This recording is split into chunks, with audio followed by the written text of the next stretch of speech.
자, 여러분 안녕하세요. 자, 여러분 이번 시간에는요 챕터 3장 예산집합에 같이 공부해 보도록 하겠습니다.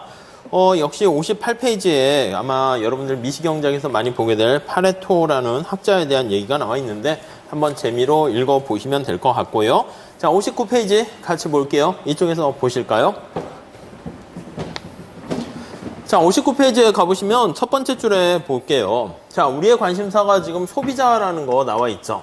그래서 소비자가 어떻게 선택을 할 것인가, 요거에 대한 얘기를 살펴보고 있습니다. 자, 거기 보니까 소비자의 특성을 다음 두 가지 측면에서 바라보는데요. 첫 번째는요, 선택할 수 있는 여러 가지 대안 집합, 선택 가능 집합이 무엇인가, 그걸 먼저 봐야 돼요. 그러니까 우리가 선택을 할 때 출발 자체가 희소성에서 시작한다고 그랬잖아요. 그러니까 희소성이라는 것은요, 선택 가능 영역, 선택 가능 집합이라고 얘기하고 있어요. 이게 이제 바로 우리는 예산 집합 이렇게 얘기할 겁니다. 자, 선택 가능 집합이 여기 쭉 나와 있고요. 자, 그 다음에 제약 조건이 되고요. 세 번째 줄 볼까요? 두 번째는 소비자가 여러 대안 가운데 어떤 것을 더 좋아하고 또 덜 좋아하는가. 이게 자신의 어떤 뭐라고 할까? 취향이죠. 근데 취향이라는 말 대신에 우리는 선호라는 말을 쓸 겁니다. 그래서 이렇게 제약 조건이 있고요. 너 어떤 걸 좋아하니? 라는 프리퍼런스에 대한 얘기를 하게 됩니다. 그래서 자, 거기 설명되어 있습니다. 다음 줄에 볼게요. 전자는 관측 가능한 한 객관적인 조건. 여기 보시면은요, 내가 선택 가능한 한 집합은 나중에 시장에서의 소득이 있고요, 두 재화의 가격 이런 것들이 있을 겁니다. 그래서 이런 것들이 관측 가능이라는 말을 쓰고 있죠. 그래서 관측 가능한 객관적인 네, 거기 보시면 조건이라고 이렇게 얘기를 하게 되고요. 그 다음에 거기 보시면 후자는 후자가 선호를 나타냅니다. 소비자의 주관적인 취향이라고 나와 있습니다. 이게 이제 소비자의 자기가 뭘 어떻게 좋아하는가, 이거는요 주관적이라는 말이 들어가 있죠. 그래서 주관적인 취향을 담고 있다, 이렇게 보시면 되겠습니다. 자, 그래서 밑에 소비자는요, 거기 박스를 보시면 선택 가능한 집합 더하기 선호, 그러니까 주어진 예산 제약하에서 효용 극대화는 선택을 찾아낸다 라고 보십니다.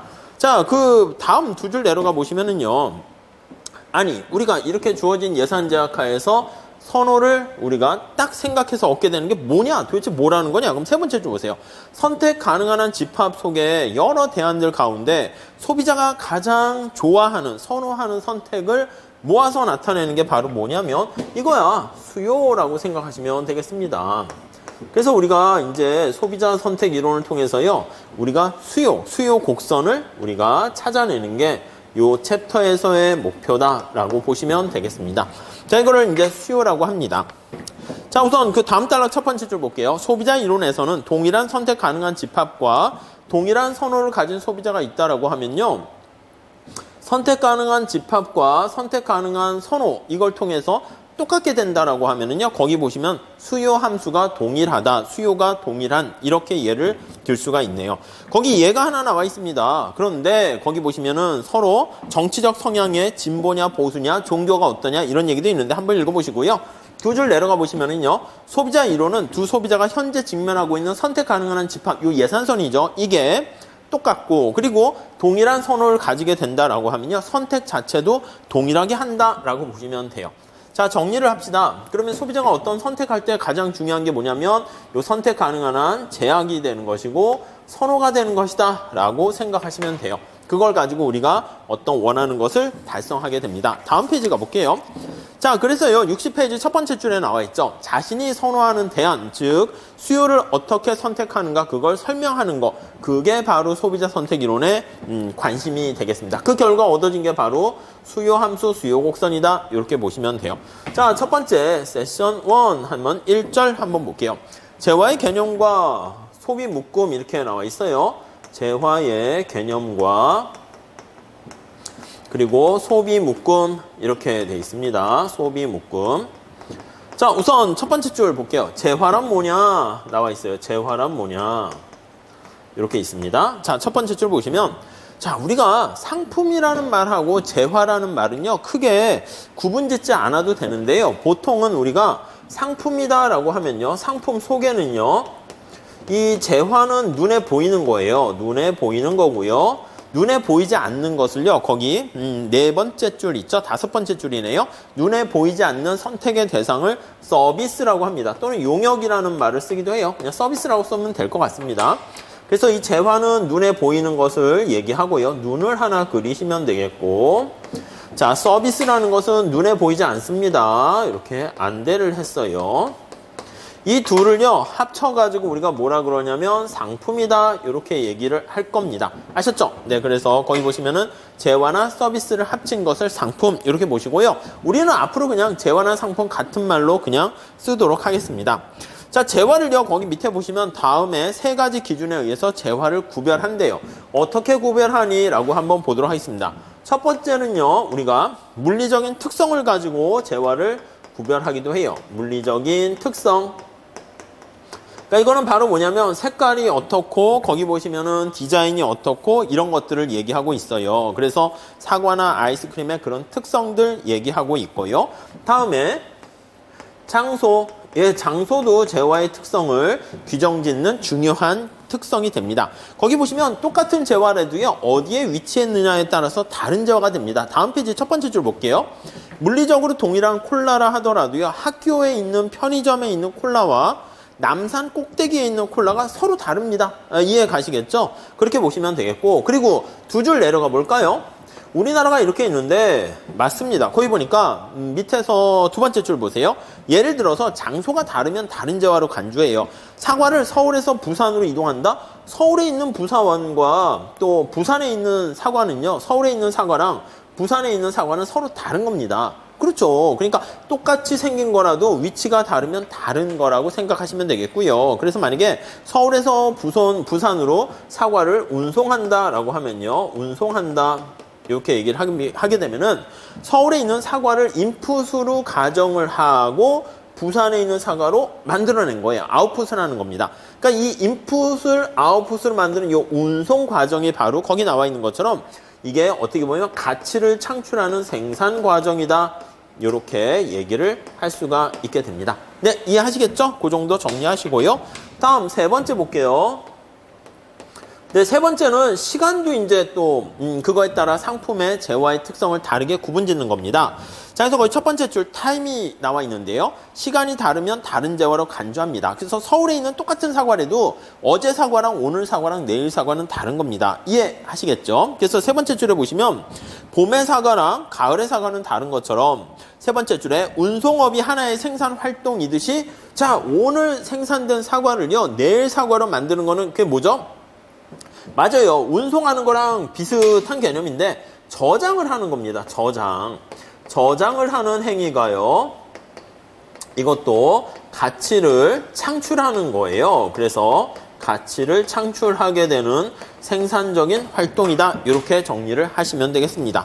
자, 그래서 네 번째 줄 볼게요. 가을에 사과를 수확해서요, 저장을 했다가 봄에 시장에 다시 출하하는 행위. 이게 바로 가을 사과를 인풋으로 만들어가지고 봄 사과로 만들어내는 아웃풋을 만들어내는 가치를 창출하는 생산 활동이다. 이렇게 보시면 되겠습니다. 자, 아무튼 정리를 하게 되면요. 우리가 재화라고 말할 때는 이 물리적 특성뿐만 아니라 장소, 시간까지 다 아우르는 개념이다. 그 정도 보시면 되겠습니다.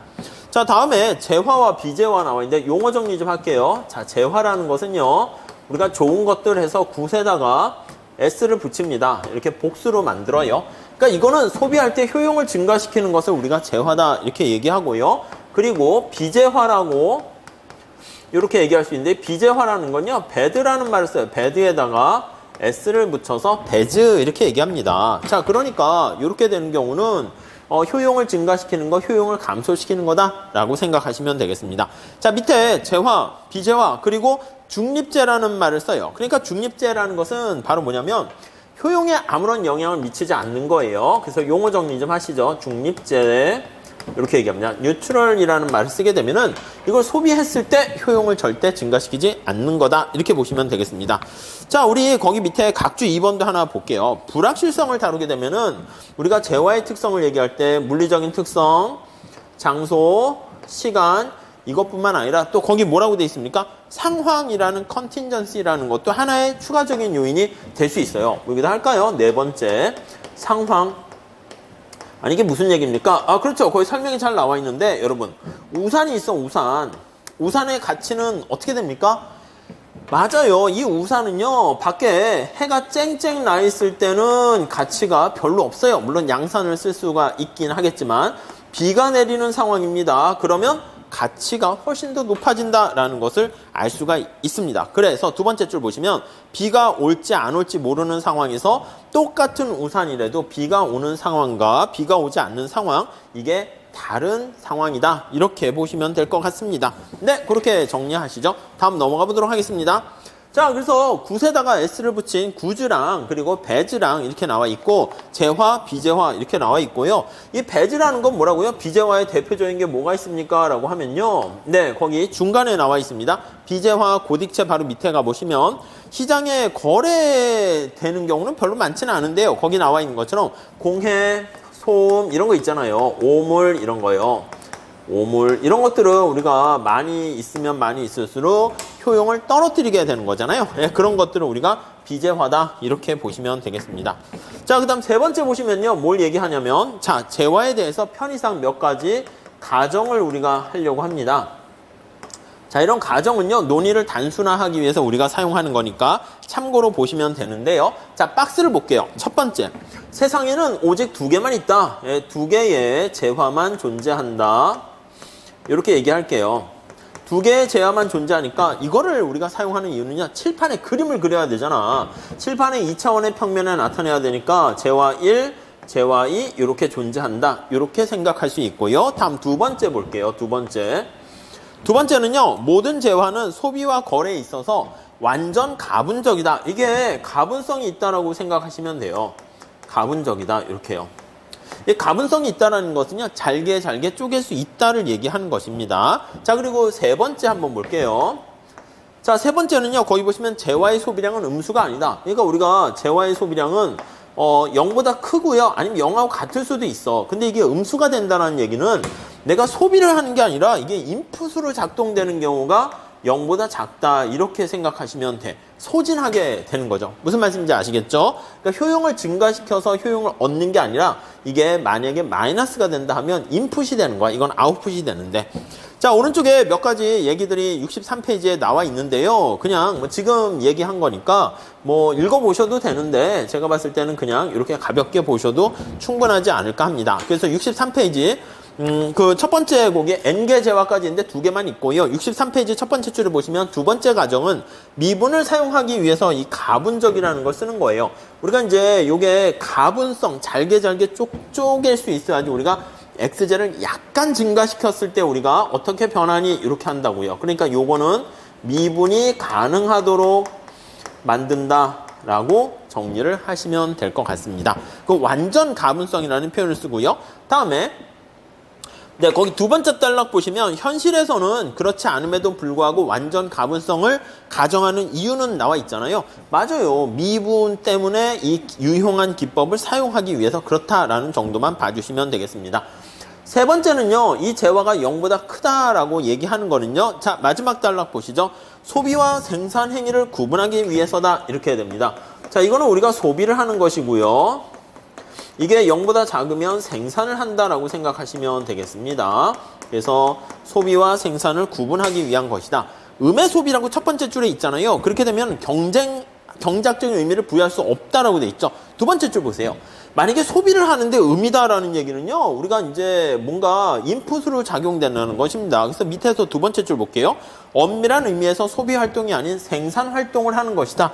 이렇게 볼 수 있어요. 그래서 이게 0보다 크면 소비고요. 이게 0보다 작으면 인풋이 된다. 이렇게 정리를 하시면 되겠습니다.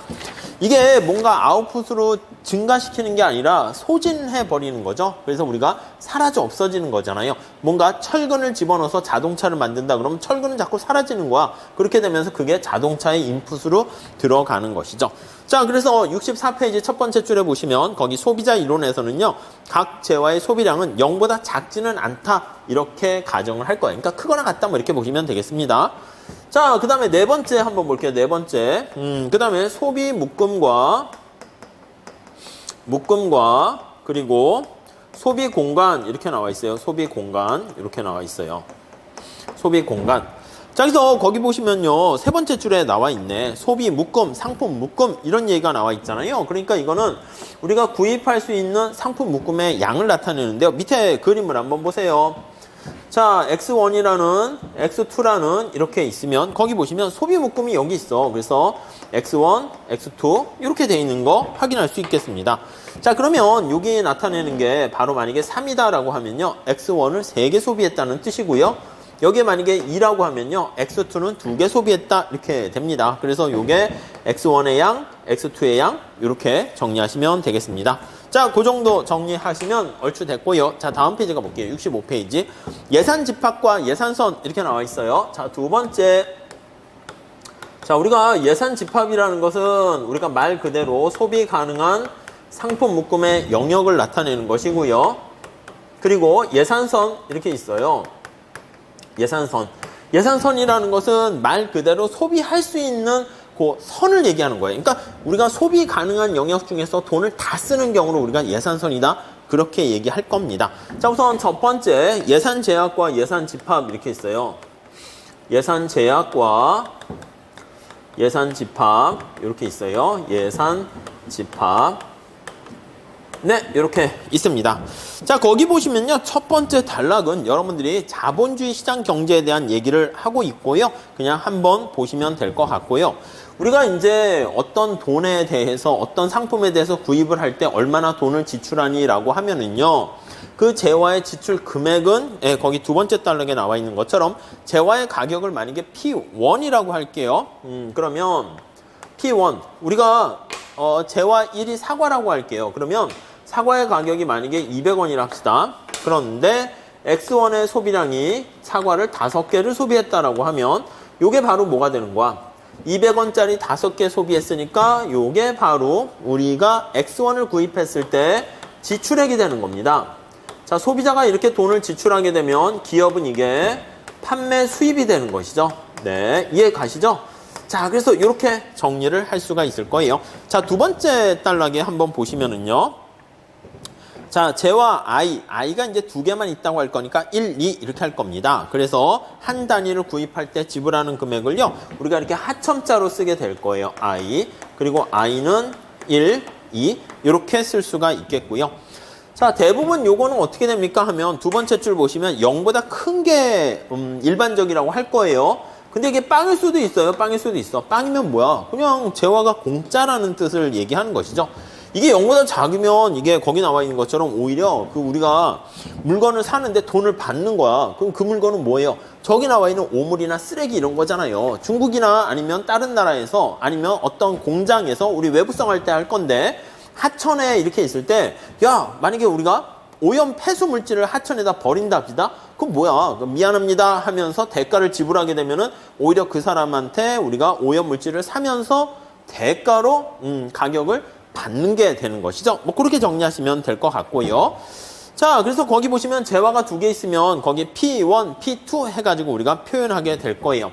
자, 그러면 요거를 상품 묶음이라, 아니, 가격 묶음이라고 할 거예요. 가격에 대한 묶음이 되는데 이게 P1, P2 이렇게 될 거고요. 다음 단락 볼까요? 소비 묶음이라고 돼 있어요. 소비에 따른 묶음이다. 이렇게 되면은요.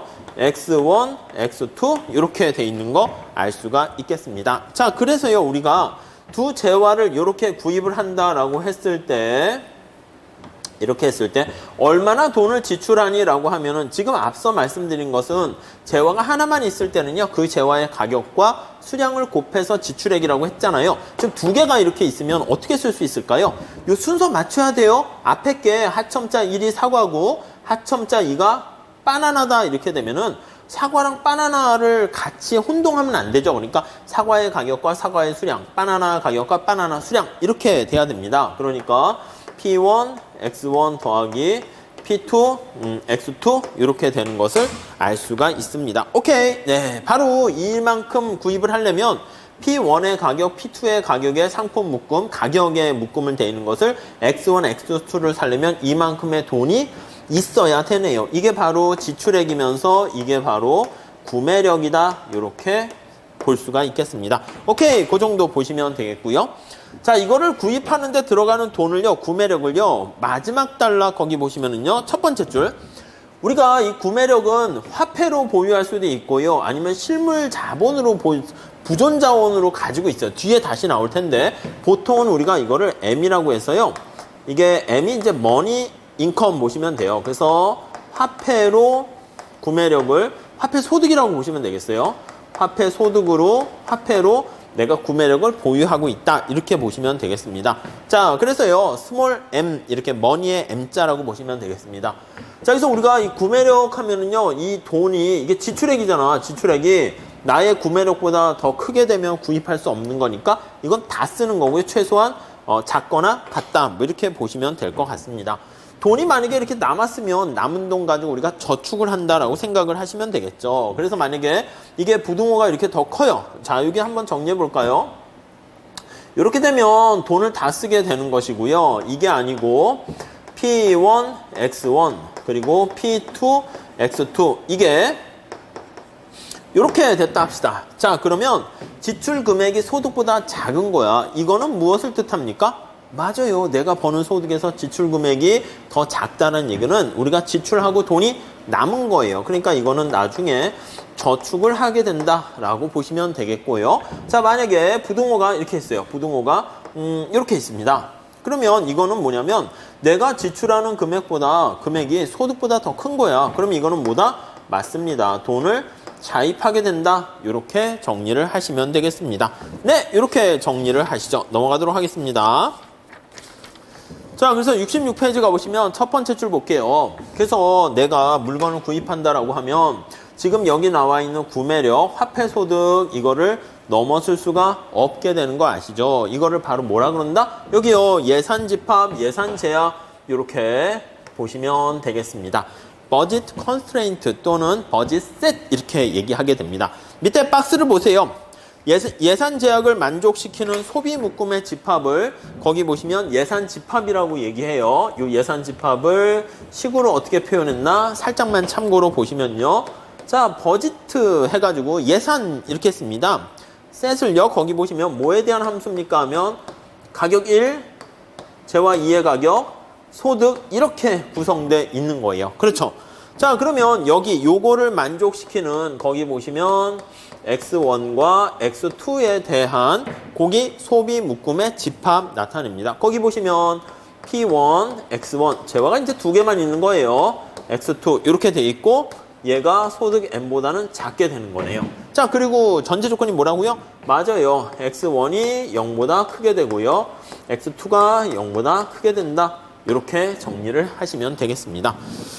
자, 그렇게 정리하시고요. 밑에 박스를 보시면 요 구입 가능한 예산 집합을 그림으로 나타내고 있어요. 자, 요거를 그림으로 나타낸 거예요. 한번 잘 보세요. 요거요. 여러분, 이걸 그림으로 나타내는데 수평축에다가 X1을 놓고요. 수직축에다가 X2를 놨다라고 합시다. 자, 그러면 돈을 우리가 다 쓰는 걸 전제로 얘기할 거예요. 그러면 이거리라고 보시면 되는데 X2가 만약에 빵이라고 합시다. 그러면 X1은 어떻게 돼요? X1은 아, 그렇죠. M을요. P1으로 이렇게 나눠주면 이게 X제만, X1만 구입하게 되는 것이고요.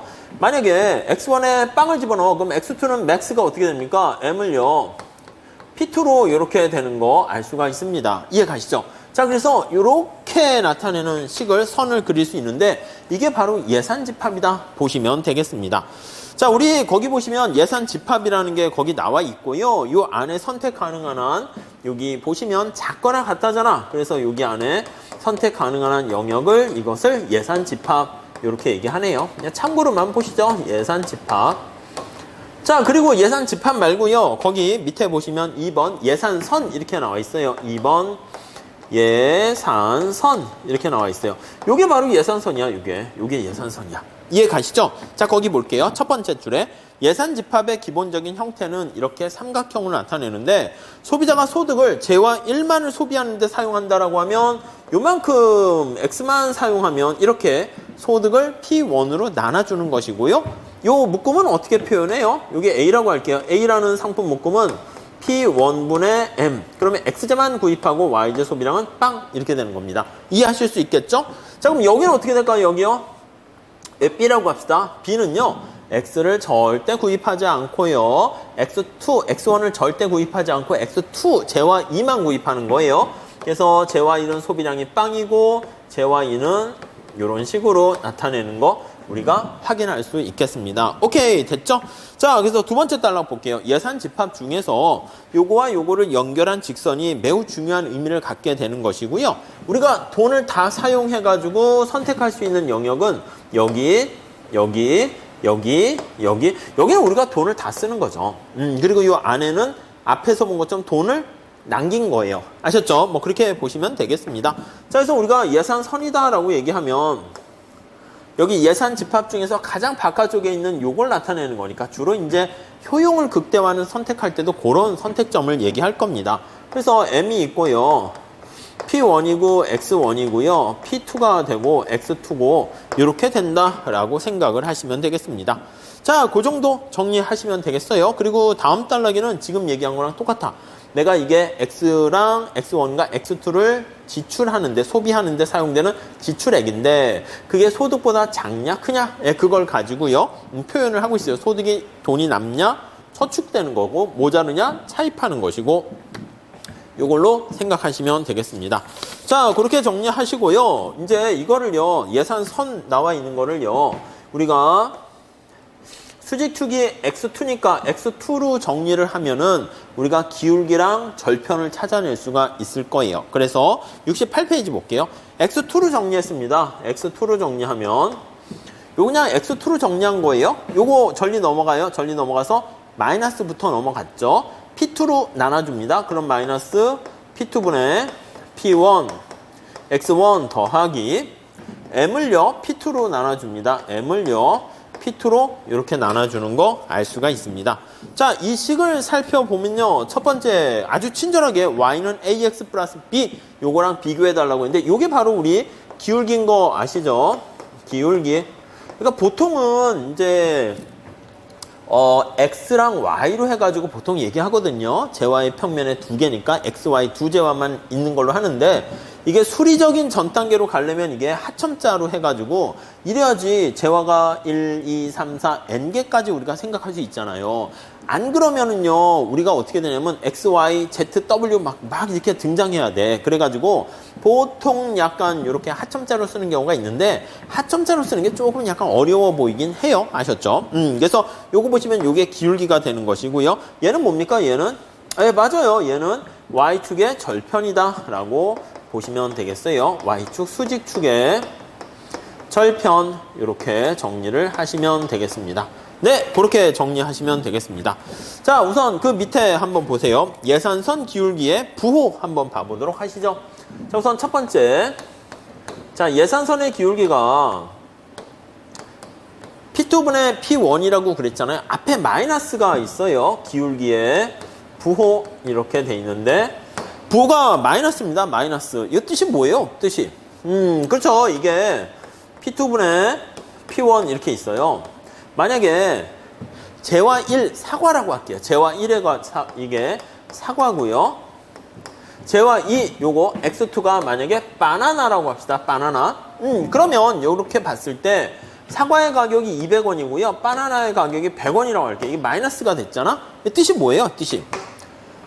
이게 바로 뜻이 뭐냐면 여러분 이 바구니에다가 여러분들께서 이렇게 X1을 담는다 할게요. X1을 추가를 한다라고 하면 추가시 자 X1 사과의 가격이 얼마야 지금? 그렇죠. 200원이잖아. 200원짜리 하나 담으려고 하면은 100원짜리 하는 바나나는 몇 개를 덜어내야 됩니까?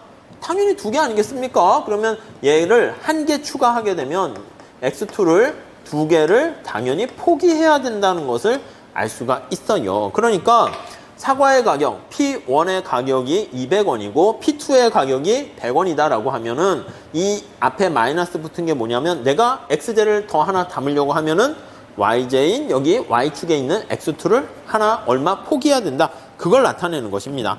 자, 첫 번째 줄 볼게요. 자, 두 제와의 가격이 모두 양이기 때문에 요 나타낸 기울기는 0보다 작다라는 거 알 수 있고요. 앞에 마이너스 부호를 집어넣습니다. x1이 늘어나게 되면 x2는 줄어들고요. x1이 줄어들면 x2는 늘어난다. 이렇게 정리하시면 되겠습니다. 우선 첫 번째 기울기 부호. 다음 두 번째 예산선 기울기의 크기라고 할게요. 예산선의 기울기의 크기. 네. 여기 보시면 부호를 지금 살펴보는 게 첫 번째였고요. 두 번째는 P2분의 P1. 예, 요게 포인트입니다. 자, 첫 번째 줄 볼게요. P1과 P2는 두 재화의 가격인데 정확하게 말하면 절대 가격이라고 나와 있어요. 지금 얘기한 것처럼 요거 X제의 가격은 200원. 이거는 뭐예요? 절대 가격이라는 표현을 씁니다. 절대 가격이라는 것은 뭐냐면 사과의 가격이 200원이다라는 것은 말 그대로 1원, 화폐로 표현하는 거야. 화폐 한 개가 1원인데 사과 하나 얻으려면 화폐 1원짜리를 200개를 줘야지 교환할 수 있다는 거예요. 그게 절대 가격이죠. 요거 바나나도 마찬가지입니다. 바나나의 가격이 그냥 절대라는 말을 보통 우리가 현실에서 많이 빼죠. 바나나 가격이 200원이다 그러면 바나나 하나 얻으려면 1원짜리 100원이면 바나나가 그러면 100개를 줘야지 우리가 교환된다. 그 뜻입니다. 반면에 이게 둘 다 절대 가격인데 이런 식으로 나타내면 어떻게 된다고요? 이건 상대 가격입니다. 상대 가격. 네, 이해 가시죠? 상대 가격이라는 것은 잘 한번 보세요. 내가 지금 말씀드린 것처럼 X1인 사과를 하나 더 담기 위해서는 X2인 바나나를 몇 개를 포기해야 됩니까? 하면 두 개를 포기해야 된다는 거야. 그래서 하나 담기 위해서 얘를 두 개 포기해야 된다. 이렇게 정리하시면 되겠습니다. 자, 그래서요. 거기 보시면은 우리가 예산선의 기울기가 P2분의 P1인데 부호가 지금 관심 아니고 요 상대 가격이 관심이 되는데 이게 뜻이 뭡니까? 라고 하면요. 다음 달락 첫 번째 줄 체크 좀 해주시죠. 자, 거기 보시면 첫 번째 이렇게 나와 있는데 요거 P2분의 P1은 첫 번째 줄 밑줄 치세요. 재화 2로 표현한 재화 1의 기회비용이에요. 자, 재화 2로 X2죠. 표현한, 거기까지 가로로 묶으세요. 표현한 재화 2가 바로 뭐라고요? 지금 바나나야. 바나나로 표현한 재화 1 X1의 가격 이렇게 보시면 돼요. 자, 다시요. 우리가 여기 보시면 X1의 가격이 200원짜리고요. 사과 가격이 200원이고요. 바나나의 가격이 100원이면요. 바나나로 표현한 사과의 가격이야. 즉 사과를 하나 담기 위해서는 바구니에 담으려면 바나나를 두 개 포기해야 되는 거잖아요. 그렇기 때문에 거기 나와 있는 것처럼 아이고 내가 X1을 하나 더 바구니에 담기 위해서는 여기 나와 있는 것처럼 X2를 이렇게 포기해야 되네. 그래서 이게 바로 기회비용. 뭐의 기회비용이다? 맞아요. X1의 기회비용이다. 이렇게 보시면 돼요. 뭐로 표현한? X2로 표현한. 아셨죠? 그거 한번 잘 체크하시고요. 중간에 설명이 나와 있는데 그냥 이게 바로 되시면 뭐 굳이 그것까지 보시지는 않으셔도 될 것 같습니다. 자, 맨 마지막 제줄에 보세요. 마지막 제줄. 자, 각주 5번도 체크하세요. P2분의 P1은 바로 뭡니까 하면 다시 나와 있는데 재화 2로 표현한 재화 1의 상대 가격을 나타내는 것이고 만약에 P1분의 P2 하면 그건 어떻게 됩니까? 그렇죠. 그러면 재화 1로 표현한 재화 2의 상대 가격 이렇게 보시면 되겠습니다. 자, 다음 두 번째 한번 볼게요. 두 번째는요. 맨 마지막 제출 보세요. 상대 가격 P2분의 P1 이거는요. 객관적인 교환 비율이다. 이렇게 나와 있어요. 객관적인 교환 비율이다. 네, 이해 가십니까? 자, 우선 첫 번째 잘 정리를 해보시면은요. 첫 번째, X1의 가격인데 내가 사과를 하나 200원짜리 담으려고 하면요. X2, 바나나를 두 개 포기해야 되는 거예요. 포기하니까 기회비용이고요. 두 번째는 우리가 사과의 가격과 바나나의 가격은요. 시장에서 200원, 100원 결정된 거야. 내가 막 가가지고요. 저 사과를 깎아주세요. 이렇게 가격을 깎아주세요. 이렇게 할 수가 없어요. 그러니까 여기 나와 있는 것처럼 객관적이라는 말을 사용하게 됩니다. 자, 그래서 이거는 우리가 마음대로 바꿀 수 있는 게 아니라 시장에서 결정된 그런 뜻입니다. 그래서 시장에서 결정된 가격을요, 모든 사람들이 다 받아들이게 돼요. 첫 번째 줄 볼게요. 그래서 재미난 표현이 있네. 만민이 법 앞에 평등하다 이렇게 있고요. 만민이 시장에서 평등하다 이렇게 있고요. 더 나가서 각주 7번. 경작 교수님들이 또 가끔 유머도 이렇게 하시려고 해요. 거기 보니까 각주 7번 보니까 헌법 제11조라는 11 이게 숫자가 1이 두 개 나란히 있으니까 이 평행조 뭐 이렇게 얘기하기도 합니다. 그래서 미소를 잠시 짓고 넘어가시면 되겠습니다. 그쵸. 나름 미소 지으라고 이렇게 유머로 딱 했는데 거기서 유머를 보이지 않으시면 이렇게 애써서 쓰신 교수님들께서 당황하실 수 있을 겁니다. 자, 마지막 단락 볼게요. 두 번째 단락 요약하면 P2분의 P1은 재화 1 한 단위의 소비를 증가시키기 위해서, 그쵸? 지금 계속 얘기하지만 X1이 사과를 한 단위 소비에 증가시키기 위해서는 X2에 해당하는 바나나를 2개를 포기해야 된다 이거죠. 그게 포기, 기회비용, 객관적 교환 비율. 뭐 어려운 얘기는 아닙니다. 자, 그 다음에 이제 3번 보시면 예산 집합의 변화 한번 볼게요. 저쪽 가서 보시죠. 자, 우리가 지금 살펴보고 있는 게 여기 나와 있는 선택 가능 집합을 지금 보고 있어요. 그리고 저 선호라는 거는 이제 다음 챕터에서 보게 될 거고, 요 선택 가능 집합입니다. 자, 3번 보시죠. 예산 집합의 변화 이렇게 있어요. 집합의 변화 이렇게 있습니다. 네, 우선 첫 번째 한번 볼게요. 자, 우리 앞에서 본 것처럼 예산 집합 나타냈는데요. 우리가 이제 돈을 다 쓰는 예산선에 초점을 맞추면 이렇게 쓸 수 있어요. M은 P1에 X1 더하기 P2에 X2 이렇게 되는 거 알 수가 있습니다. 자, 그랬을 때 우리가 칠판에 선택하려고 하는 거는요. 여기가 X1이고요. 여기가 X2고요. 이렇게 돼 있습니다. 이해되시죠? 자, 그래서 우리가 지난 시간에도 계속 얘기했는데 수평축에 나와 있는 X1과 수직축에 나와 있는 X2가 이렇게 나와 있잖아요. 오케이, 됐죠? 이게 뭐라고요? 우리가 컨트롤 할 수 있는 이 모형 내에서 결정되는 이게 내생변수다라고 생각하시면 되겠어요. 근데 우리가 컨트롤 할 수 없는 외생변수에 해당하는 게 여기 보시면 X1과 X2를 뺀 여기 소득 외생변수고 P1 외생변수고 P2 외생변수고 이렇게 돼 있는 거 알 수가 있어요. 자, 그러니까 이런 값들이 변하면 이게 외생변수라고 말씀드렸죠. 자, 이런 외생변수가 변화 시 어떻게 됩니까? 라고 하면 변화 시, 자, 우리 내생변수가 변화하게 되면은 변화 시 이거는 곡선 자체는 움직이지 않고요. 예산선상에서 움직입니다. 예산선상에서 왔다리 갔다리 이동을 하게 되는데요. 그게 아니라 외생변수가 변화하게 되면 이거는 예산선 자체가 이동을 하게 됩니다. 자체가 이동을 한다. 이렇게 정리를 하시면 되겠습니다. 아셨죠? 네, 그렇게 정리하시면 되겠습니다. 자, 그래서 밑에 한번 보세요. 3-1에 첫 번째 변할 수 있는 게 소득 이게 있습니다. 자, 우선 오른쪽에 그림 잘 보시면서 정리하시면 되겠습니다. 뭐 쉽게 원론에서도 많이 이제 하셨겠지만 M이 만약에 변화 증가한다고 할게요. 자, 그러면 N이 증가할 때는 앞으로 이렇게 합시다. 그러면 M 소득만 증가하고요. 자, X제의 가격, X1의 가격, X2의 가격은 모두 고정되어 있다는 가정하에서 얘기를 할게요. 자, 그래서 그림 71페이지에 가보시면 자, M이 증가하게 되면 어떻게 됩니까? 라고 하면요. 여기가 X1이고 여기가 X2 이렇게 있잖아요. 예산선이 이렇게 있어요. 자, 이랬을 때 여기 보시면은 기울기가 어떻게 됩니까? 기울기가 자, 상대 가격이죠. 여기가 우리의 관심사라 그러지 않았습니까? 제가 요게 관심사예요. 관심사. 관심사가 되는 X1이 관심사가 되는 거기 때문에 관심사가 분자에 이렇게 들어가요. 재와 사과의 가격이 분자에 들어가고요. 기준 역할 하는 게 얘가 기준 역할 하는 거야. 그래서 재와 2가 기준 역할 합니다. 자, 예산선의 기울기는 이렇게 돼 있고요. 자, 요거는 어떻게 됩니까? X축과 Y축의 절편은 어떻게 됩니까? 여기.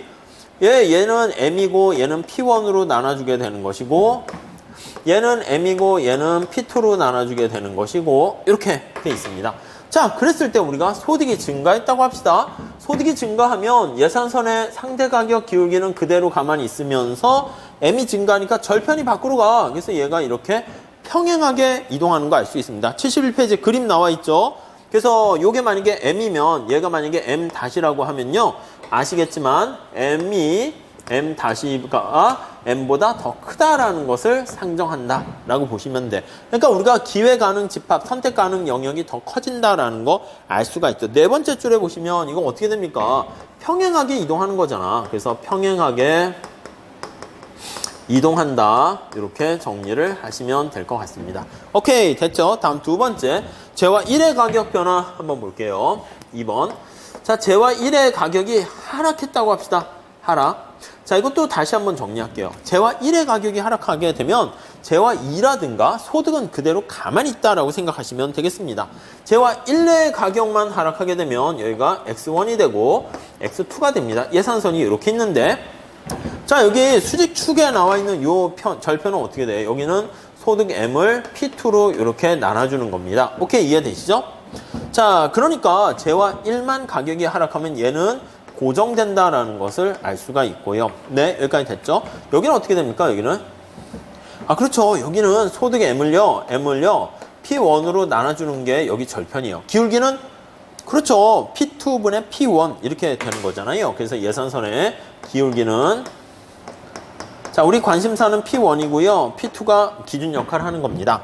자, 지금 여기 말씀드린 것처럼 P1이 하락하게 되면 얘가 밑으로 하락하게 되잖아요. 그럼 얘가 밑으로 하락하면 이게 이쪽으로 쭉 가요. 얘는 고정됐고 그럼 예산선이 이렇게 변하는 거예요. 그러니까 얘가 회전 이동한다라는 거 알 수가 있어요. 회전 이동을 한다. 이렇게 정리를 하시면 되겠습니다. 오케이, 그렇게 보시면 되겠습니다.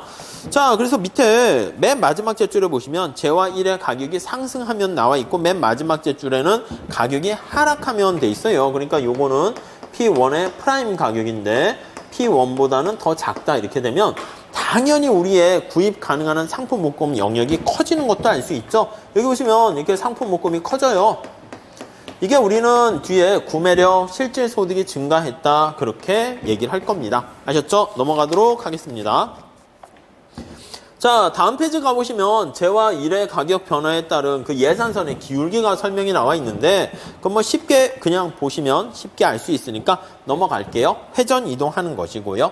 자, 재화 2의 가격이 변했다. 이거는 그냥 뭐 넘어가도 될 것 같긴 한데 3번 P2의 가격이 하락했다라고 합시다. 자, 그러면 예산선이 어떻게 될까요? 여기가 재화 1, 여기가 재화 2, 예산선이 이렇게 있는데 자, P2의 가격이 하락하면요. 우리가 역시 마찬가지로 얘는 고정된 상태에서 얘가 이렇게 변하는 거 알 수가 있어요. 이렇게 가파르게 됩니다.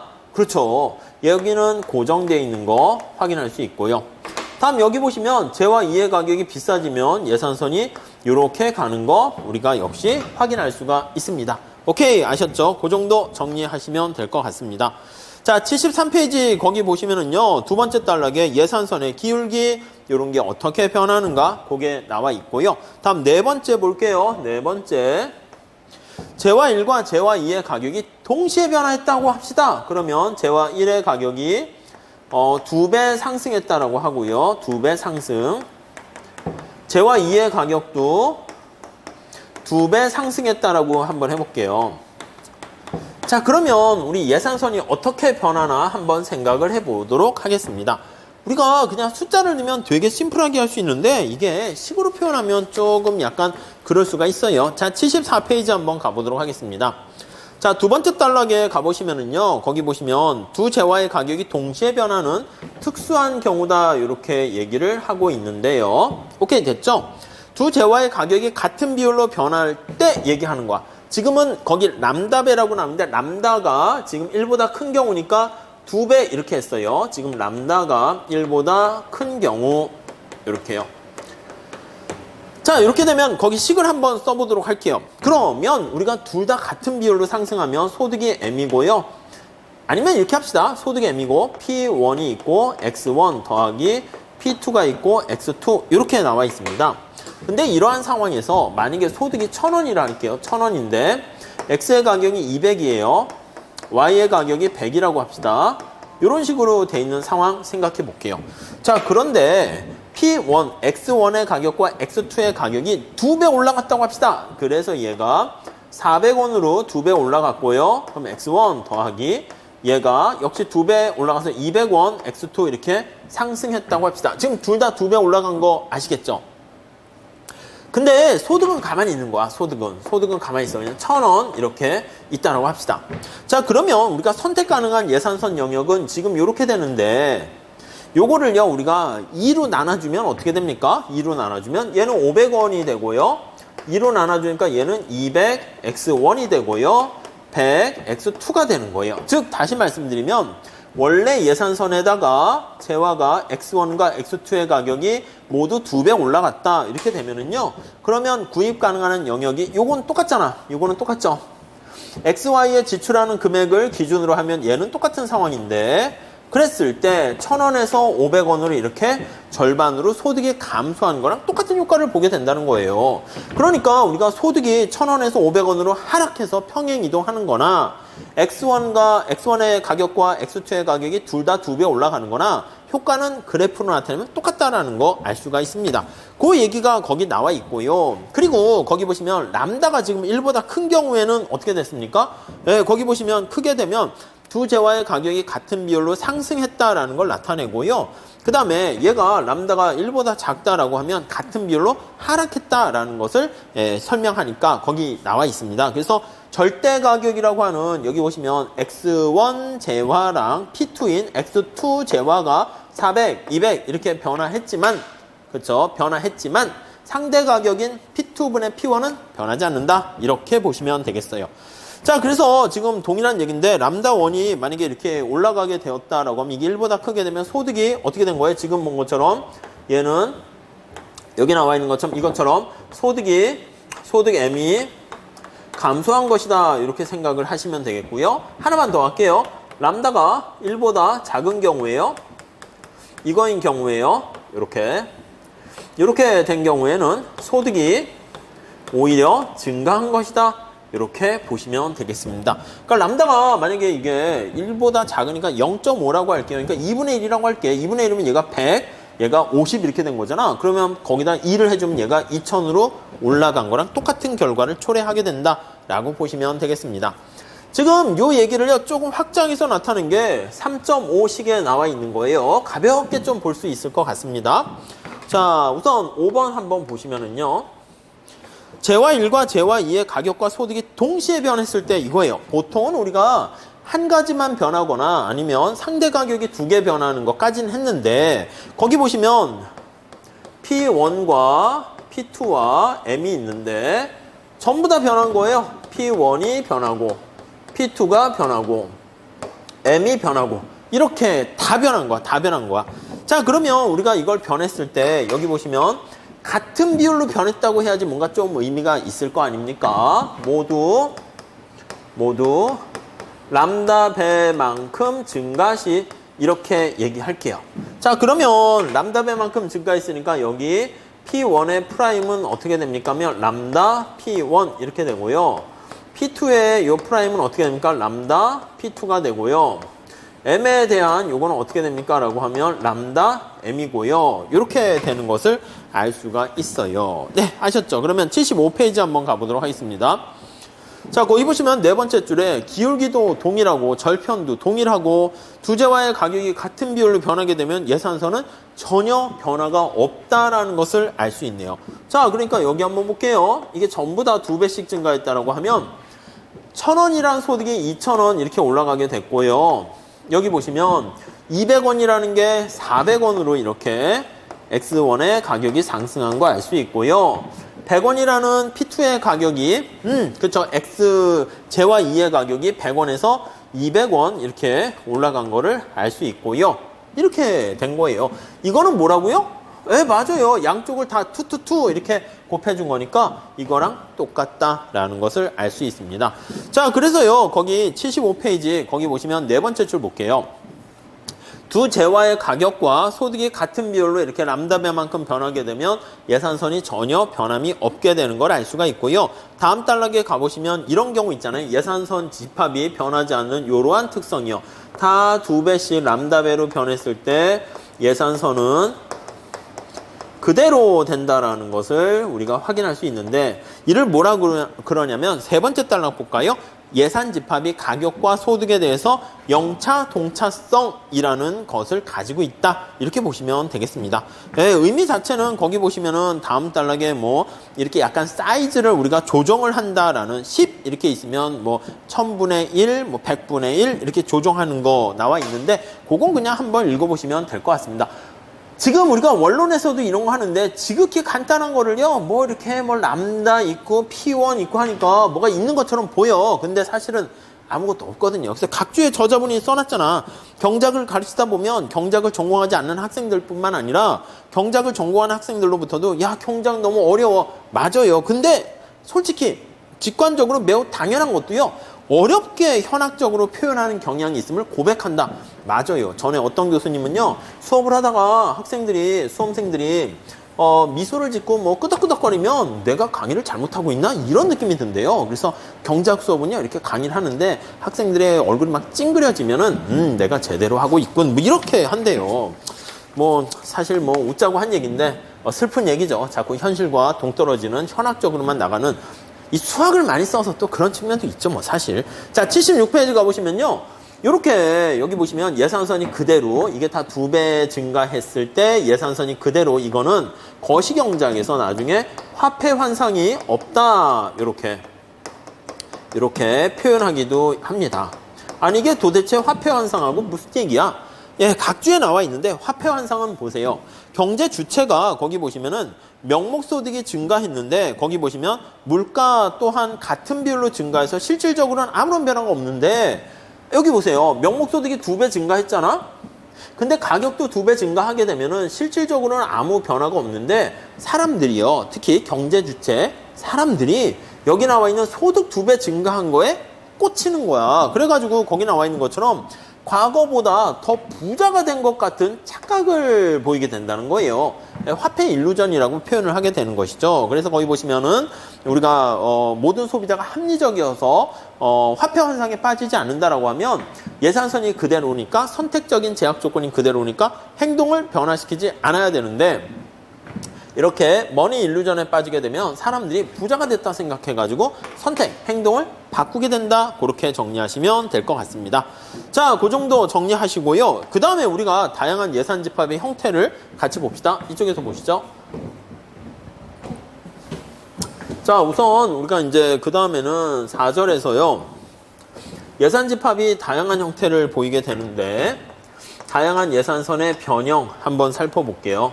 자, 다양한 예산 집합의 형태 이렇게 한번 볼게요. 집합의 형태 이렇게 있습니다. 자, 우선 첫 번째 한번 볼까요? 현물 보조가 있을 때 합시다. 이게 이제 약간 이제 여러 가지 소득 보조라든가 현물 보조라든가 가격 보조라든가 이게 보조 방식에 따라서 후생이 어떻게 달라지는가 그거 할 때 얘기할 건데요. 첫 번째 줄에 보시면 최저 생활을 유지하기 위해서 정부가 취약계층에게 보조금을 제공하는 경우가 있는데요. 그 보조금을 제공하는 방법이 여러 가지가 있을 수 있어요. 그래서 이 현물이라는 것은요, 물건을 아예 사서 주게 된다라고 생각을 하시면 되겠습니다. 그럼 보조받은 소비자 입장에서는 소비 가능 영역이 커져요. 근데 문제는 거기 보시면 소득 보조와 같이 이제 비교를 한번 해 보시는 게 좋을 것 같아요. 자, 소득 보조는 어떻게 됩니까? 라고 하면은요. 자, 오른쪽에 그림이 나와 있는데요. X1이 있고요. 여기가 X2가 있어요. 근데 X1이 우유 이렇게 나와 있어요. X2는 술 이렇게 나와 있단 말이에요. 예산선이 이렇게 있죠. 자, 그런데 이 사람한테 만약에 돈으로 주게 되면은 예산 집합이 커지게 되는 것을 알 수가 있어요. 그러니까 여기 보시면 예산 집합이 이렇게 평행하게 밖으로 가는 것을 확인할 수 있습니다. 이렇게 밖으로 가는 것을 확인할 수 있어요. 이게 바로 현금 보조, 그러니까 소득 보조라고도 하고요. 현금으로 주는 거야. 이해 가시죠? 여기서 예산선이 평행하게 밖으로 갑니다. 상대 가격이 변하는 게 없어요. 가격 보조인 경우에는 예산선 기울기가 변할 수 있는데요. 자, 반면에 우리가 현금 보조했을 때요. 요거는 아마 여러분들이 뭐 아실 거라고 생각하는데 기본적으로요. 원론에서 많이 하기도 하는데 보조의 크기를 우리가 측정할 때 어떻게 합니까? 맞아요. 이게 수직거리로 측정할 수도 있고요. 그리고 수평거리로 측정할 수도 있어요. 자, 이 수평거리라는 것은 뭡니까? 물론 대각선으로 할 수 있긴 한데 그냥 기준을 잡으려고 하는 거야. 여기 보시면 X2의 소비량이 고정되어 있는데 얘는 X2의 소비량이 고정되어 있잖아요. 고정시. 자, 우리 현금 보조를 통해서요. X1의 소비가 얼마나 더 증가했습니까? 이걸 나타내는 거잖아. 그러니까 옛날에 내가 X1 우유를요 5개 살 수 있었는데 여기 술도 5개 살 수 있었다 합시다. 이렇게 가게 되면 내가 우유를 10개 살 수 있게 되면은 술은 그대로 5개 살 수 있는데 자, 우리 순서대로 해볼게요. X1, X2 이렇게 있을 때 원래는 5개 있다가 자, 여기 점을 찾을게요. B점, 여기는 A라고 합시다. A점이 이렇게 있었는데 B점은 5개, 10개, 5개 이렇게 됐다 합시다. 자, 여러분 A에서 B로 가게 되면요, 여기 나와 있는 것처럼 YJ의 소비량은 5개 그대로 유지가 되는 거 알 수가 있죠. 그대로 유지가 되어 있는데 X의 소비량이 여기 나와 있는 것처럼 5개에서 10개로 이렇게 증가했어요. 얼마나 증가했습니까? 그렇죠. X의 소비량이 여기 나와 있는 것처럼 5개 증가했는데 이게 바로 보조의 크기인 거야. 이거 화폐 가치로 나타내세요 하면 내가 바구니에다가 X 소비량을 5개 더 담을 수 있게 됐어요. 근데 X의 가격이 만약에 200원이다. 그러면 어떻게 돼요? 그쵸? 200원짜리 5개 더 담을 수 있으니까 그렇게 되면은 보조 금액이 돈으로 나타내면 1000원이다. 이런 뜻이 되는 거예요. 아셨죠? 자, 그래서 X2 소비량이 눈을 옆에서 보는 거예요. 눈을 여기서 바라봐가지고 X2의 소비량을 그대로 고정시켰을 때 X1의 소비량이 증가하게 되는데 그 증가한 크기가 보조의 크기다. 이렇게 정리하시면 되겠습니다. 자, 이게 수평으로 이제 측정한 것이고요. 여러분, 근데 밑에서 볼 수도 있어. 요 길이로 측정한 것은 바로 뭡니까? 라고 하면요, 우유의 개수가 5개 그대로 주어져 있는 거예요. 근데 요 높이 나타내는 것은 바로 델타 X2 이렇게 되는 거야. 내가 그러면 여기 A에서요, C라고 합시다. C는 어떻게 된 거냐면 우유의 소비량이 5개인데 아니면 이 높이가요, 만약에 7개라고 할게요. 7개 이렇게 되면은 이렇게 할 수가 있겠네.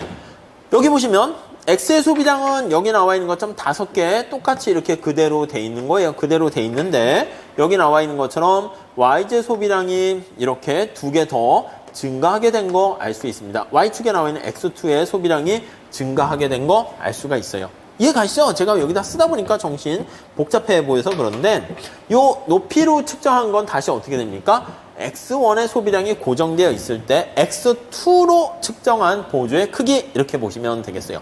그래서 앞으로 여러분들은요, 어떤 소득 보조를 했다, 물론 다른 것도 마찬가지입니다. 가격 보조를 해가지고 예산선이 변화하게 되면은 그때 수평축 거리로 측정할 수 있고 수직축 거리로 측정할 수 있다. 이렇게 정리를 하시면 되겠습니다. 자, 이게 바로 첫 번째 거기 보시면 현물 보조입니다. 그래서 이게 이제 소득 보조고요. 현물 보조를 한번 보도록 하겠습니다. 자, 다시요. 소득 보조 했더니 이제 문제가 뭡니까? 다시 한번 정리하면은 X1이 뭐라고요? 우유래니까 우유. X2가 뭐라고요? 이게 술이래니까 술. 근데 예산선이 이렇게 있는데 사람들이 보조를 해줬어. 보조를 해줬더니 아니 여기 동그라미가 보면 이렇게 보조 혜택이 똑같아요. 어딜 선택하던. 근데 이 사람이 우유를 많이 먹었으면 좋겠는데 굉장히 술을 좋아하는 사람이야. 그래가지고 술 소비량을 가능한 한 많이 이렇게 늘리는 사람이 돼버리게 되면은 정부가 원했던 취약계층에 바람직하게 보조 금액이 쓰인 게 아니잖아요. 그래서 어떻게 하느냐? 물건을 사서 주는 거야. 이쪽 보시면 현물 보조를 해주는 겁니다. 자, 그래서 거기 보시면은요, in-kind subsidy라는 것은 뭐냐면 물건을 사서 주는 거야. X1을 우유를 직접 제공을 하는 겁니다. 제공. 그러니까 얘가 자꾸 돈을 줬더니 우유를 잘 안 사 먹는 거야. 그래서 아예 우유를 사가지고 하루에 하나씩 먹을 수 있도록 제공을 해주는 거야. 그럼 예산선이 이렇게 있잖아요. 그러면 우유를 하나도 먹지 않은 상황이야, 여기는. 그러니까 위로는 못 가고요, 옆으로만 갈 수 있는 거야. 옆으로 가서요, 예산선이 이렇게 가는 거야. 우유를 뭐 5개를 뭐 이렇게 공급해줬다 그러면 예산선이 옆으로만 이렇게 갑니다. 자, 그러면 우선 첫 번째 소득 보조해주는 경우랑 현금으로 보조해주는 거랑 현물로 보조해주는 거랑 차이점이 어디가 좀 차이가 생깁니까? 맞아요. 여기 삼각형 부분만큼이 차이가 생긴다는 거 알 수가 있어요. 그래서 이게 바로 현금 보조와의 차이다. 이렇게 생각을 하시면 되겠네요. 이게 나중에 이제 무차별 곡선 그려가지고요, 이제 선호에 따라서 두 개는 어떤 효용의 크기 측면에서 동등할 수가 있고요. 아니면 저기 삼각형만큼의 차이가 생기니까 소득 보조, 현금 보조가 현물 보조보다는 조금 더 낮거나 같다 이렇게 볼 수 있겠죠. 요거는 현물 보조다 이렇게 보시면 되겠습니다. 보조 시 예산선 이렇게 정리를 하시면 될 것 같아요. 아시겠죠? 네, 그렇게 정리하시면 되겠습니다. 자, 그 다음에 77페이지 가보시면 물량 할당이라는 게 나와 있어요. 자, 두 번째 보시죠. 자, 우리 첫 번째 거기에 나와 있는 것처럼 전시와 같은 비상사태가 발생하면 이렇게 있어요. 그래서 2번 물량, 수량이라고 보셔도 돼요. 물량 할당, 수량 할당이라고도 써요. 같은 말이에요. 수량을 할당합니다. 아니, 우리 코로나 팬데믹 현상이 발생했을 때요, 사람들이 마스크 같은 거를 막 구하기가 힘들잖아. 그러다 보니까 구입할 수 있는, 한 사람당 구입할 수 있는 마스크를 뭐 일주일에 2개씩 배급 비슷하게 해준다라는 거 생각하시면 돼요. 두 번째 줄에 볼까요? 휘발유는 전시에 매우 중요한 전략적 물자야. 그렇기 때문에 두 번째 줄에 보시면 전시에 군사용으로 먼저 사용하기 위해서 민간이 사용할 수 있는 휘발유의 양을 일정 수준 이상 넘지 못하도록 만듭니다. 레이셔닝이라는 표현을 쓰게 돼요. 자, 그래서 그림으로만 보시면 될 것 같은데요. X1, 이게 휘발유가 되겠죠. X2는요, 휘발유 이외에 나머지 기타라고 하는데, 우리 이걸 기타를요, 우리가 복합재다, 이렇게 앞으로 표현을 하게 될 겁니다. 네, 이해 가시겠죠? 다음 페이지 볼게요. 거기 보시면 우리가 소득 M이 있고요. 재화 1의 가격 X1 더하기 재화 2의 가격 X2 이렇게 나와 있거든요. 그랬을 때, 자, 소득이 얘가 100원이야. 100원이고 P1이 어떻게 돼요? 1이고요. P2가 1이야. 이렇게 M이 100, P1 1, P2 1 이렇게 돼 있어요. 자, 그러면 X1과 X2를 최대한 구입할 수 있는 양이 여기가 100개, 그다음 쭉 해서 여기도 100개, 이렇게 예산선이 이루어지는 거 알 수가 있습니다. 다음 페이지 넘어가 보도록 할게요. 자, 근데 정부가 한 사람당 구입할 수 있는 휘발유의 양을 60개 이상 소비할 수 없어, 이렇게 얘기했다 합시다. 그러면 여기다가 제약을 두는 거야. 이렇게 60개 이상 소비를 못해 하면 이쪽이 날아가는 거죠. 무슨 말씀인지 이해 가시죠? 그러니까 이게 엄밀하게 보면 여기서부터요, 재화의 가격이 비싸지면 예산선이 이렇게 가는 거잖아. 그래서 이렇게 가서 X1의 가격이 무한대, 왜냐면 예산선의 기울기가 빨간 색깔이잖아. 예산선의 기울기가 어떻게 됩니까? P2분의 P1인데 이게 만약에 무한대라는 거의 의미는 뭐예요? 의미는 P1의 가격이 P2에 비해서 거의 뭐 무한대에 가까운 거야. 무한대. 그 기울기가 지금 무한대가 되는 거니까 P1의 가격이 거의 무한대가 되는 그런 상황이다. 이렇게 정리를 하시면 되겠습니다. 아셨죠? 자, 그 다음에 이제 보조금과 세금을 부과했을 때 어떻게 되는가 한번 볼게요. 자, 우선 첫 번째, 어렵지 않습니다. 자, 우선 세 번째, 보조금하고요. 보조금은 이제 뭔가 소비를 촉진하거나 생산을 촉진하기 위해서 인센티브를 정부가 제공을 하게 되는 것을 우리가 보조금 이렇게 얘기하고요. 세금이라는 것은 이제 거기다 이제 어떤 억제하기 위해서 텍스를 부여하는 거죠. 근데 여기 나와 있는 것처럼 이 보조금이라는 것은요, 세금을 부과할 때 마이너스 세금이라고 보시면 돼. 그래서 세 번째 줄에 볼게요. 두 번째 줄에서부터 볼까요? 평상시에도 정부는 보조금이나 세금을 통해서 특정 재화의 소비를 장려하거나, 이 장려하는 게 이제 서브시디를 제공하는 거예요. 장려의 어떤 유인 인센티브가 있고요. 그리고 거기 보시면 세금이라는 것은요, 억제하려는 인센티브가 있는 거예요. 그래서 이거는 억제하려는 인센티브다, 이렇게 생각하시면 되겠습니다. 우리 이거 나중에도 얘기합니다. 경작이라는 학문은요, 어떤 경제 주체들에 대한 인센티브에 반응하는 행동을 우리가 살펴보게 되는 거예요. 그래서 외부성 같은 경우도 마찬가지죠. 네거티브한 외부성은 바람직하지 않은 오염물질을 막 배출하게 되는 거니까 그때는 세금, 페널티를 가하게 되면은 소비량을 좀 줄일 수가 있게 되고요.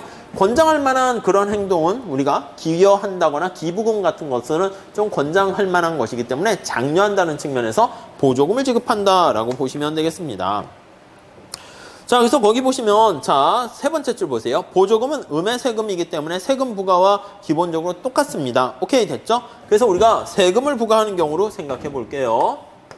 자, 재화 1에 T에 거기 보시면 텍스를 부과했다라고 할게요. T1에 세금을 부과했습니다. 부과 시. 자, 그러면 가격이 원래 P1의 가격이었었는데, 이렇게 있었는데 세금을 부과했어요. 텍스를 부과하게 되니까 거기 나와 있는 것처럼 P1에다가 텍스를 이렇게 부과해서 이렇게 가격이 비싸졌다라고 생각하시면 되겠습니다.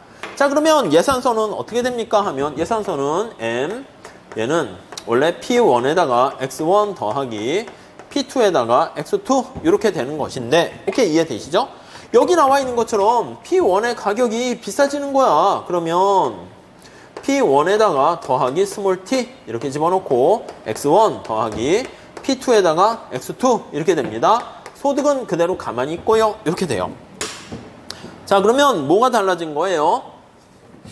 그렇죠. 소득은 그대로 있고 재와 이의 가격도 그대로 있고 예산선이 좀 변형되게 되는데 어떻게 변형되냐면 상대 가격이 변하게 됩니다. 여기에서는 상대 가격이 어떻게 됩니까? P2분의 P1이 예산선의 기울기를 나타내는 건데요. 이해되시죠? 얘는 어떻게 됩니까? 얘는 맞아요. P2분의 여기 보시면 P1 플러스 T 이렇게 되는 것을 알 수가 있어요. 이렇게 되는 거 알 수가 있습니다.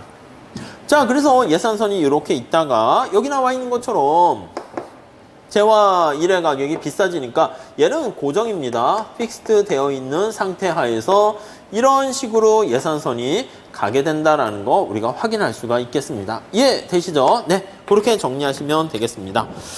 자, 그 정도 보시고요. 그 다음에 거기 보시면 두 번째 단락에 다소 복잡한 경우가 정부가 재와 일에 대해서 일정 수준까지는 세금을 부과하지 않지만 일정 수준을 초과하는 경우에 세금을 부과하는 누진세를 적용하는 경우 어떻게 됩니까? 나와 있는데 별거 없어요. 이거는 처음부터 그냥 가격을 부과하는 건데 일정 소비 이상을 했을 때 누진세를 부과한다라고 할게요. 그래서 거기 보시면 x1 프라임 이상 소비 시 누진세를 부과한다라고 할게요. 누진세를 부과하는 경우 한번 생각을 해보도록 하겠습니다. 자, 그러면은 79페이지 한번 보세요. 40개 이전까지는 재화의 가격이 그냥 1 이렇게 있어요. 예산서는 그냥 안 써도 되겠죠.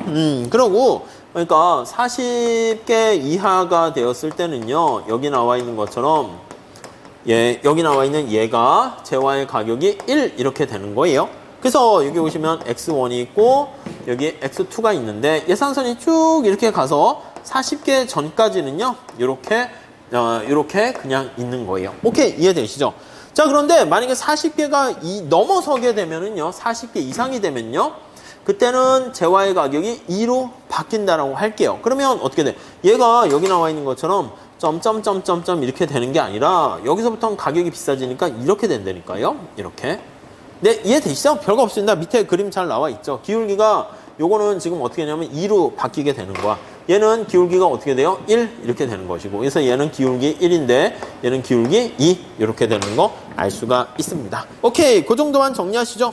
거기 보시면 뭐 x1 소비량이 뭐 40보다 크고 뭐 40보다 작고 이렇게 나와 있는데 그림으로 보시면 될 것 같습니다.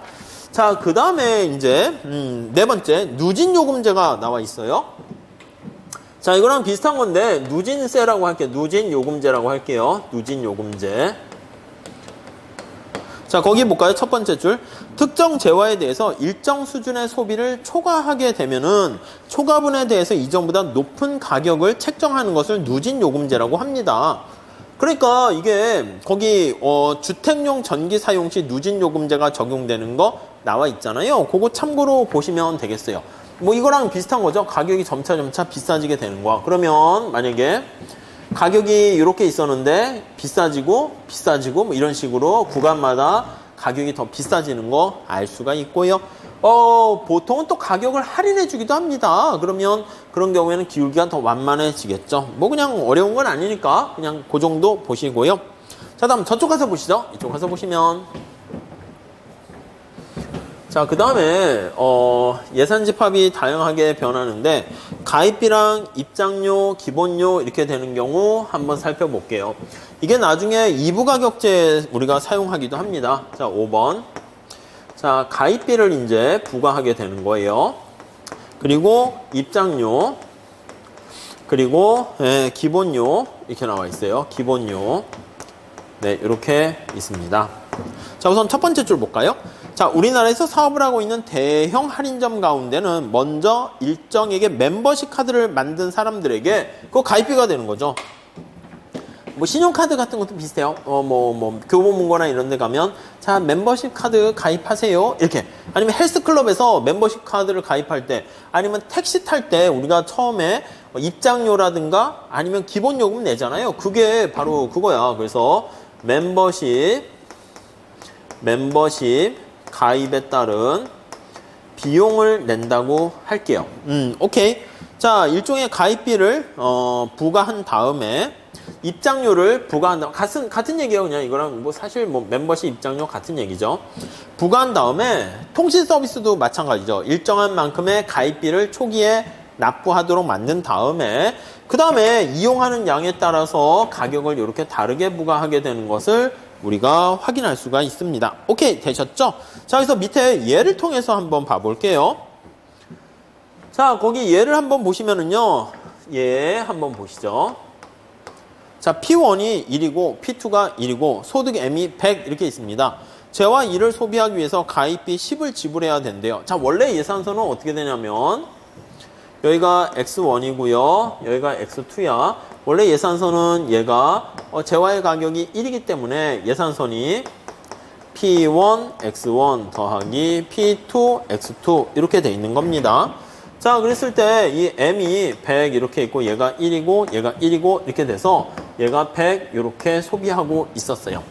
자, 그런데 우리가 관심 갖고 있는 게 바로 요거야. 멤버십에 관련된 뭐 교보문고에 책을 구입한다거나 아니면 헬스클럽을 간다고 할게요. 헬스클럽 뭐 이런 식으로 생각하시면 되겠습니다.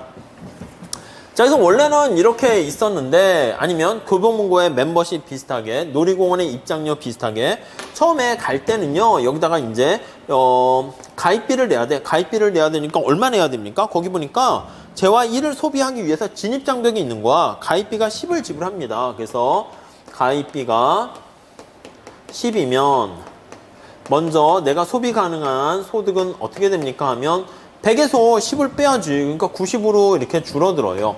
물론 가격은 뭐 할인해 주는 경우가 많은데 여기선 할인을 안 해줬어요.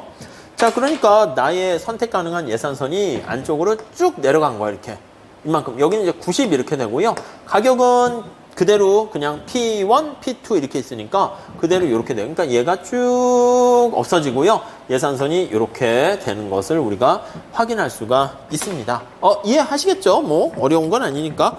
자, 그리고 이제 그 각주 12번도 체크해 주세요. 가입비를 먼저 부과한 다음에 소비량에 비례해서 요금을 책정하는 가격 방식을 투 파트 타리프라고 합니다. 2부 가격 요금제 뭐 그렇게 얘기합니다. 네, 그 정도 정리하시면 되겠습니다. 자, 다음에 6번째 보시면 실물 보존이라는 얘기를 하고 있는데 이게 경작에서도 많이 쓰이긴 합니다. 그래서 6번째 볼게요. 실물 보존 이렇게 나와 있어요. 자, 실물 보존이라 하면 이게 뭔가 한번 생각을 해봅시다. 첫 번째 줄 보시면 자, 우리가 이제 구매력이라는 걸 얘기했습니다. 우리가 구입할 수 있는 구매력 하는 거니까 구입 능력이라 할게요. 자, 우리가 재화를 구입할 수 있는 능력을 가지고 재화 1을 구입하고 재화 2를 구입하여 그럼 재화 1에 지출하는 금액은 여기다 P1을 곱하고 재화 2에 지출하는 금액은 P2를 곱해주면 됩니다. 그래서 요거는 다시 뭐라고요? 재화 1에 지출액이에요. 지출액. 오케이, 이해가 되시죠? 그리고 여기 나와 있는 거 이건 뭡니까? 라고 하면 재화 2의 지출액이 되는 거예요. 재화 2의 지출액 이렇게 되는 것을 알 수가 있습니다. 그러니까 재화 1과 재화 2의 돈을 지출한다 이렇게 생각을 하시면 되겠습니다. 근데 그 구매력을요 우리가 뭐로 가지고 있습니까? 라고 하면 이 구입 능력을 우리가 M이라고 하는 화폐 소득으로 가지고 있는 거예요. 화폐 소득. 이게 이제 뭐 명목 소득 이렇게 보셔도 되는데 돈으로 가지고 있는 거예요. 그래서 100원이면 100원, 1000원이면 1000원, 100만원 이런 식으로 돼 있는 거죠. 오케이, 이해되시죠? 자, 그런데 거기 보시면은 맨 마지막 제줄에 때로는 화폐 대신 재화로 어떤 구매력을 가지고 있는 경우가 있습니다. 다음 페이지 가볼게요. 실물 보존. 그러니까 우리가 그 실물 보존이라는 표현을 쓰는데 내가 이미 농사를 짓거나 해가지고요 뭔가 X1과 X2라는 뭔가 그거를 구입을 생산을 했다라고 할게요. 자, 거기 보시면 인다우먼트라고 되어 있습니다. 실물 보존 모형이 경작에서도 이것저것 많이 사용돼요. 자, 재화 1이 X1이 만약에 사과고 X2가 얼마 이렇게 있습니다. 자, 거기 보시면 중간에 식이 막 이렇게 나와 있는데 그거 보지 마시고요. 맨 마지막에 보시면 내가 생산한 사과가 이렇게 사과가 얼마나 있냐면 X1이 10개 이렇게 갖고 있어. X2가 5개 이만큼 갖고 있어요. 근데 만약에 여러분들 소비하려고 할 때 내가 X1을 많이 생산했어. 근데 내가 먹으려고 하는 것은 X를 10개까지 소비하려고 하는 게 아니라 한 7개만 소비를 하고요. X2는 조금 소비량이 내가 생산을 5개밖에 못한 거야. 자, 다시요. X1, X2 하니까 정신이 없어서 그런데 X1이 사과라고 할게요. 이거는 뭐 아이스크림이랄까요? 아이스크림. 아니 그러니까 내가 사과를 10개 생산했고 아이스크림을 5개 생산했는데 내가 만약 때마침 사과를 10개 소비하고 아이스크림을 5개 소비하는 게 최적이면은 그냥 그대로 생산한 거 먹으면 돼. 근데 우리가 시장의 원리라는 것은요, 이거 시장에서 교환을 할 수가 있잖아요. 시장에서 교환을 해가지고요, 만약에 내가 사과를 더 선호하기보다는 사과를 좀 줄이고 X1을 줄이고 X2인 아이스크림을 이거를 더 소비하고 싶어 합니다. 소비를 원하면. 자, 그러면 어떻게 해야 된다고요? 맞아요. 여기 나와 있는 것처럼 시장에서 교환을 통해 가지고 이거를 내가 트레이드해서 바꿀 수가 있단 말입니다. 근데 바꿀 때 우리가 물물 교환 이거 하기는 좀 그렇잖아. 그러니까 첫 번째, 야, 네가 가지고 있는 사과 10개랑 아이스크림 5개는 야, 돈으로 따지면 화폐 가치로 표현하면 얼마가 되겠니? 물론 이게 우리가 저기 나와 있는 실물, 리얼 나타내는 부존량이에요. 부존량. 근데 이거를 우리가 이제 교환을 통해 가지고 뭔가 조정하려고 하는데, 자, 그러면은요, 이거를 화폐 소득으로 바꾼다고 할게요. 화폐 소득으로 만약에 변환시킨다고 할게요. 변환. 자, 그러면 너 지금 가지고 있는 저거는 도대체 화폐 소득으로 표현하면 얼마가 되니? 그러면 사과의 가격이 얼마인가 봐야지. 얼만데 나 사과 10개 갖고 있어. 이렇게 된 거죠. 지금 10개 갖고 있으니까 이게 10 이렇게 돼 있는 거예요. 이해 가시죠? 그리고 말이야, P2 아이스크림 가격이 얼만데 나는 5개를 생산하고 있지. 보통 이제 하나만 생산하는 경우가 많이 있겠죠. 한쪽에 전문화 특화하니까. 근데 이렇게 다르게 생산할 수도 있어서 이렇게 한 거예요. 이게 이제 나의 부존 소득으로 가지고 있는 겁니다. 자, 이거를 가지고요, 우리가 어떻게 하냐면, 맞아요. 내가 X1과 X2를 구입한다고요. 근데 그 중간에 나와 있잖아요. 그래서 X1, 이거 X1을 몇 개 사고, 이렇게 지출하는 거죠. X2를 몇 개 사고, 이렇게요. 뭐, 지금 말씀드렸죠. 내가 효용 극대화하는 게 X1이 10개가 아니야. 그러면 만약에 교환을 할 수 있게 되면 내가 만약에 이거를 7개 이렇게 소비를 하고요. 그럼 내다 판 거지. 그러면 그에 따른 대가로 내가 이거를 뭐 3개 더 얻을 수가 있었다라고 하면 이렇게 해서 바꿀 수가 있는 거야. 그래서 나의 생산은 저기 나와 있는 것처럼 X1이 10개, X2가 5개 이렇게 되면 소비점은 어떻게 됩니까? 하면 소비는 X1이 7개, X2가 8개 이렇게 된다는 것을 우리가 확인을 할 수가 있을 것입니다. 아셨죠? 그렇게 정리하시면 되겠습니다. 자, 여기서 소비자가 가지고 있는 사과, 재화 1과 배 거기 보시면 실물 부존 자원 나타냈고요. 이걸 좀 일반화할 수 없을까요? 예, 그래서요 우리가 부존 자원은 오메가를 많이 씁니다. 마지막 단락 볼게요. 재화 1을 거기 보시면 오메가 1, 재화 1을 오메가 2만큼 가지고 있다 할게요. 지금 요거를 바꾼 거야. 내가 가지고 태어난 게 이렇게 오메가 1, 오메가 2 이렇게 된 거예요. 근데 내가 가지고 태어난 게 소비하는 양보다 지금 이건 너무 많고 이건 적잖아. 그래서 내가 교환을 할 수 있는 거예요. 그래서 요거를요 이쪽으로 정리해서 이게 P1, P2 있으니까 전리 정리해서 표현을 할게요. 맨 마지막 줄 한번 체크해 보세요. 얘를 전리 넘겨도 되고요. 얘를 이쪽으로 넘겨도 돼요. 자, 그러면 다시 한번 써볼게요. 자, 어떻게 쓸 수 있습니까? 쟤를 이쪽으로 넘기면 P1 넘기면 이거 어떻게 돼요? 오메가 1이 마이너스로 넘어가죠? 그러니까 X1 마이너스 오메가 1 더하기 이해되세요? P2 X2 마이너스 오메가 2 이렇게 되고 얘가 빵 이렇게 됩니다. 이해되시죠? 그래서 맨 마지막에 그런 식을 우리가 끄집어냈다라는 것을 알 수 있고요. 자, 그러면 그 마지막 제출 볼게요. 이렇게 돼서 두 재화의 가격과 무관하게 요게 실물 부존점이라고 부르는 요거 오메가 1, 오메가 2 이렇게 나와 있어요. 이거 예산선 한번 해볼게요. 아니, 우리 나중에 무차별 곡선에서 다시 할 건데요. X1, X2 이렇게 했는데 내가 처음에 부존점을 갖고 있는 오메가 1이요. X를 10개 갖고 있고요.